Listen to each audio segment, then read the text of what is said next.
Yeah, what's up, guys? How's it going? We got Tweek here. I don't think I need to introduce him. He's like one of the sickest Diddy's and Sephiroths in the game right now.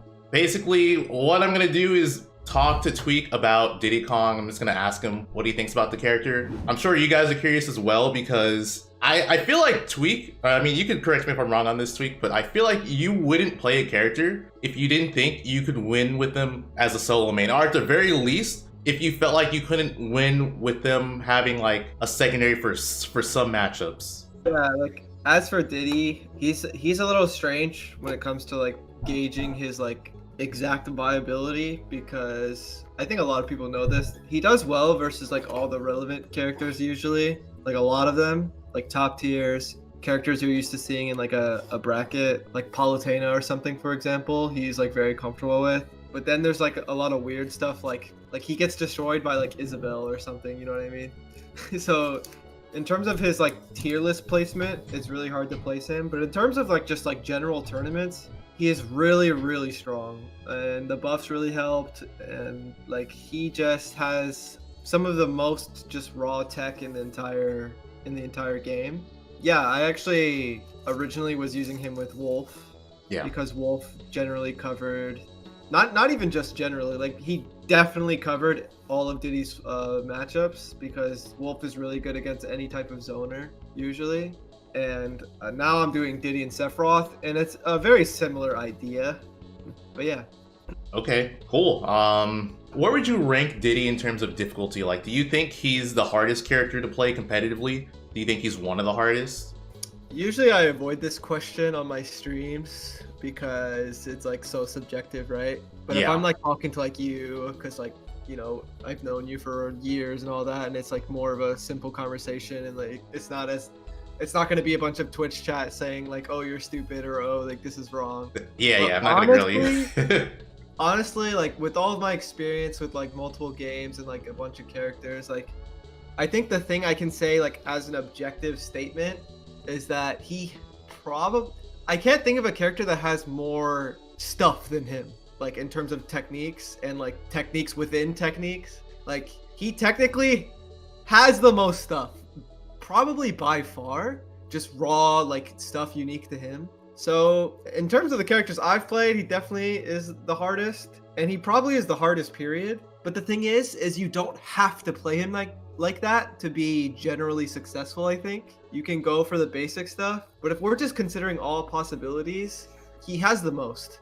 And if you value that, then I would probably say he's the hardest.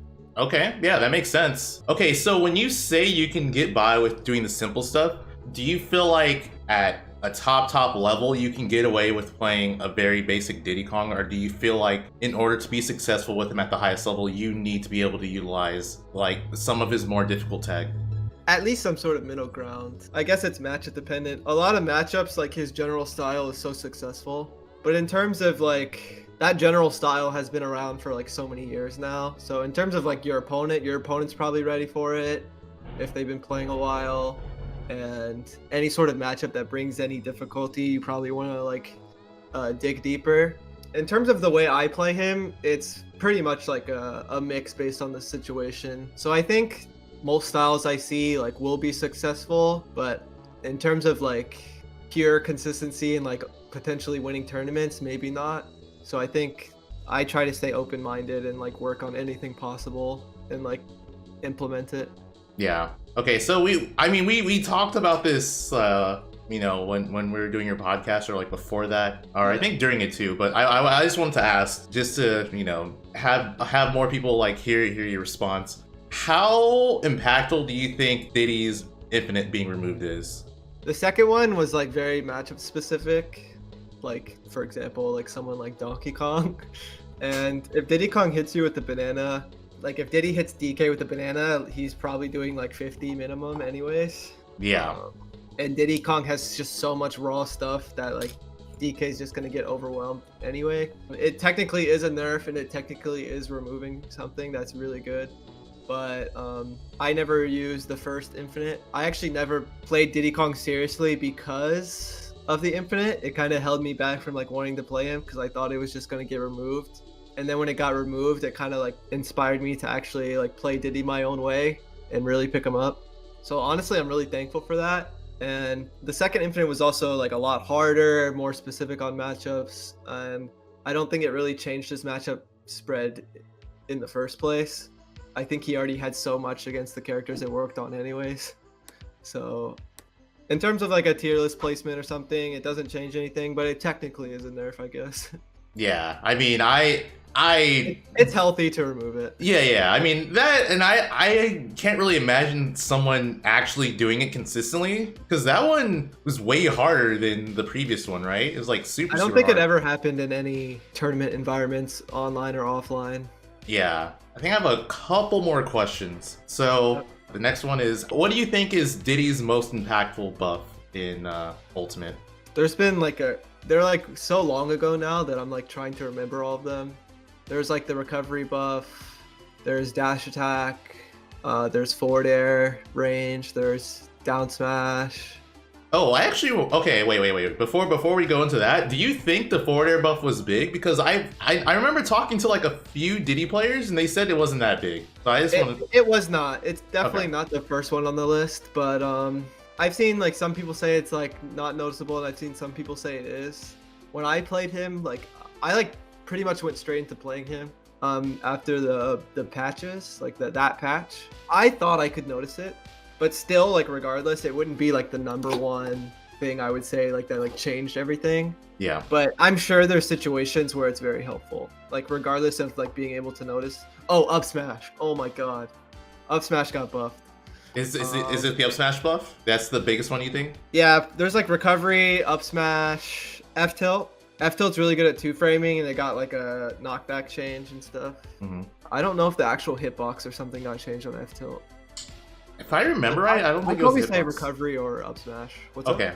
Oh, I was gonna say I don't think the hitbox for forward tilt got changed because I kind of remember I it. think it was just the knockback. Yeah. So when the thing is, if you hit like a solid two frame with F tilt, which is very likely considering how active it is, Mhm. now that it has more knockback, it sets up for like pulling or grabbing your banana and setting up for Z drop dare after that, because they have to recover from like a farther distance, and then they're probably dead to like Z drop dare or something, right? Mhm. So like stuff like that really adds up. Oh, Okay. the hitbox got buffed, your chat said. Okay. Oh, did it? Okay. I couldn't remember if the hitbox actually got buffed, but yeah, that's probably why it two frames so easily now. Okay. Well, damn. He's so good. He's so good, dude. Yeah.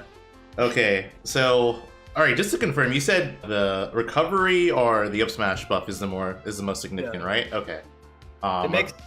It makes down to up smash windows like just earlier and bigger. Okay.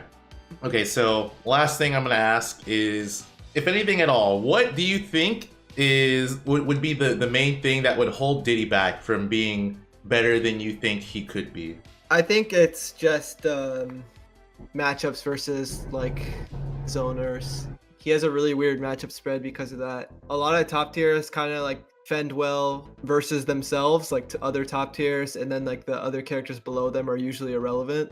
For Diddy, it's like the opposite. It's like it's kind of like the better of a character you are, the more of a shot he has. But that's why like overall, like I'd rather him do well versus top tiers than zoners, right? Because like he's good versus the common characters, but then there's just weird ones. And I think that really like people don't want to play Diddy probably because of that a lot of the time, because there's just so many weird situations like that where you'll fight a Joker and it feels perfectly fine, and then you'll fight Villager and it feels like you don't want to play the character anymore. Because Diddy's banana is like the number one thing for the character.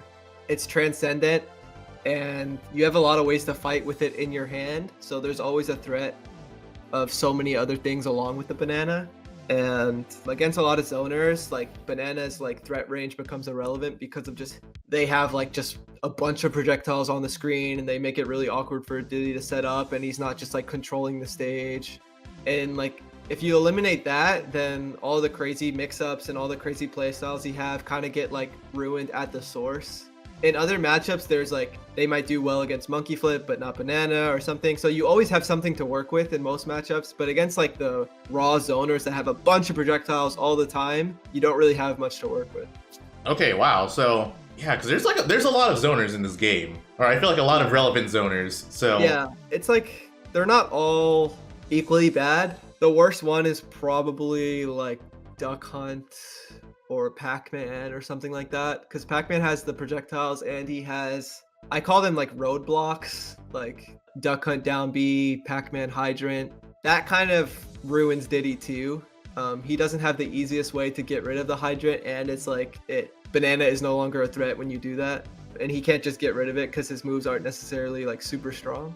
So like the combination of projectiles and like roadblocks and like, but like there's some zoners that are okay. Like for example, like Young Link is really hard because like how many projectiles are happening at once, but Young Link's really frail. So Diddy Kong will land a straight hit and then like do like a Z drop dare, edge guard with the banana into down air, stuff like that. So but sometimes like getting valuable hits against the zoners are just like way too hard.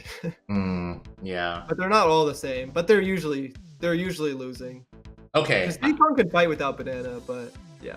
Yeah. I mean that's definitely like his best tool. Yeah. Yeah. All right, I lied. I have one final question. I'll talk about Diddy all day. Okay. Okay. What tier do you think Diddy Kong is? Okay, I just want to say I wasn't going to ask, but then what you said about zoners really got me curious. So I just really want to know now. I have to know like what tier do you think this character is? Usually I can like rank everyone after having enough experience or knowledge, but like Diddy Kong, like I've been playing this character for months and months and months, and for my standards that's actually super long. Usually I drop a character and play someone else by now. Yeah. And I still like haven't came up with a true like a solid like tier placement. I think technically he is top tier. Okay. It just depends on like what you because so much goes into a tier list. For me, like I never care about like player results or like character difficulty. That's like all super relevant for me. Like for me, I'm considering like, you know, optimal situations and like in like, you know, top level play and like matchups because it feels more objective for me. And the hardest thing is, once again, like he does well versus these great characters and poorly versus the bad characters or like not top tier characters. But like I said, he does great versus the top tier characters. That's more valuable than vice versa. So I would say he's top tier, and he has so much room to work with and so many playstyles that he can usually scrape something up to still do okay versus the hard matchups. I don't know. This character has limitless potential. There's no way he isn't top tier. Damn, well you heard it here. Tweek thinks Diddy Kong is top tier. Yeah, dude, I gotta say, I'm actually really happy you found a character for you, because I know that with Ultimate, you were just kind of, it just felt like you're just going through the motion of just playing, and you know, it didn't seem like you were enjoying the game as much, and yeah. I definitely, I definitely. Oh my god. Oh no, go ahead. A lot of people like that, like know me personally, like know like my personal struggles with like Smash, even in like other game like Smash 4, I had it, but like Ultimate, it was like the worst case of boredom. It sounds so stupid, like if you play the game as a job and it's like, wow, that's your problem, is you get bored of like winning all the time, or a character isn't hard enough for you. Like a lot of people like probably will see that as really weird. But it's been like so much of a problem in my career with Smash that it's like hindered my life. So I've really switched characters a lot, and Diddy really keeps me busy, and Diddy's really helped me like focus and enjoy Smash as much as I have in the past. Yeah, that's good to hear. I mean, honestly, it might sound dumb to you, but I understand, because I feel like in order to do something to its fullest, you have to enjoy it. And if you're not enjoying it, then, you know, it could feel like you could just, in your mind, you're like, what's the point? So yeah. I like I said, I'm glad you found your character, because you're one of the most fun players to watch, honestly. Thank you. When I'm not camping, right? When you're not camping. Even when you camp, honestly, I'll say it, like, we were talking and like, Tweek, you're lame as shit. You're lame as shit. People don't know, but you're one of the lamest players. But like, in all honesty, I like the lame gameplay. Because that's how you should be playing. So I like watching people play the way that I feel like you should be playing. Yeah. Yeah. So I mean, I feel like it's a decent balance for me usually. Like I'm generally usually camping super hard, but I don't know, I hit some cool clips. So. Yeah. I mean, when you get the hit, you make it matter. I think the defensive play with some precision to it is basically what you're talking about. Like there's some real beauty behind Smash like that, where it's really precise and you really take advantage of never getting hit yet making the most out of every opening you get. And Diddy is that's basically what he does. Yeah, I mean it's also the position. I love how someone could position themselves and it just looks like you checkmated someone. It's they can't do they just can't do anything at this point. So yeah, it's really cool. A lot of the people watching Ultimate will never truly know how lame a lot of players are. Oh, absolutely. I think they choose who they think is lame. Yeah, I just saw a comment in my chat, and I'm not gonna reply to it. That's actually what I just saw. Yeah. All I'm gonna say is there's some people who look so sick, but then you play them and you're like, oh, that's who you really are. Yeah. Yeah. Oh, that's how you feel. Yeah, oh, okay. Yeah, playing someone and watching someone play is not the same thing. Yeah, if you go to my Twitter and just look at all the cherry-picked clips, I'm the coolest guy around. But then you go to my stream and you just hear time, and it's oh, this guy sucks. Yeah, dude. In actuality, everyone is a Sonic player deep down. All the top players. Oh yes. 100%. Yeah. Sometimes worse. Yeah. But I think we should end it here. Okay.